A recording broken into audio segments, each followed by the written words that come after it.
Sa bawat sulok ng ating kasaysayan, ang mga antigong estatwa at eskultura ng mga santo ay nagsisilbing gabay sa ating pananampalataya. Mula sa mga matandang simbahan hanggang sa mga koleksyon ng mga deboto, ang mga likhang sining na ito ay puno ng kwento ng lubos ng paggalang, kultura at sining. Kung kaya't samahan niyo kami at silipin ang kwento ng isang business owner na nagbigay halaga at buhay sa mga estatwang santo dito sa Negosyo Tayo.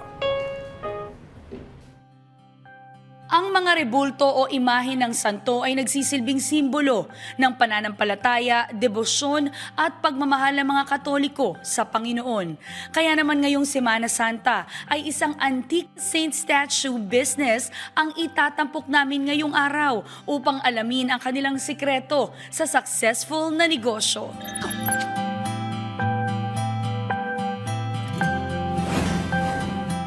Lahat na yun, nag-umpisa sa father ko. Siya kasing kinonsider na pioneering effort sa Pampanga way back in 1922.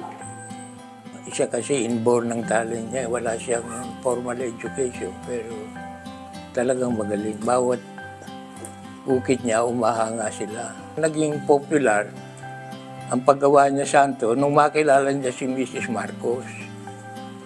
Paggawa ng mother and child, mga religious item. Yun ang umpisa nun. Kasi nung una, ayaw ko talagang pumasok dyan kasi unang-una, hindi naman ako ganong mahilig at saka kasing galing ng ama ko.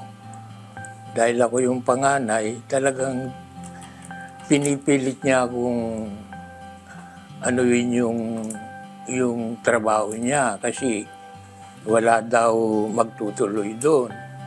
Siyempre, medyo matumal nung una. Lalo nung nag-umpisa ang father ko, talagang wala namang negosyo noon. Nag-boom nung panahon ni Mrs. Marcos.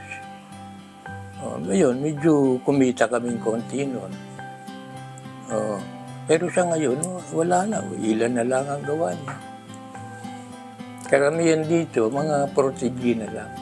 Oo, lahat dito binibenta kasi koleksyon ko sana yan, matanda na ako Yung namang mga anak ko, wala namang hilig. Bukod yung koleksyon ko ng painting.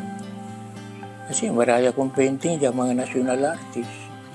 Kung makalikom ng konting halaga. Kasi may mga project din ako doon sa amin na dapat paayos at saka tinutustusan ko pa rin yung ibang mga gustong mag-aral doon. Iniimo ko yung isang anak ko. Yung isa medyo tinuturuan-turuan ko na rin siya. Palagay ko siya na lang magtuloy. Kasi unang-una, 19 na ako Siyempre, nasa twilight na ang years ko. Hindi na talagang tatagal. Magtiyaga lang, konting tiyaga, magsusumikap. Ganun. Kasi dito sa ganitong trabaho, pag wala kang tiyaga, wala talaga kasi magukit ka matagal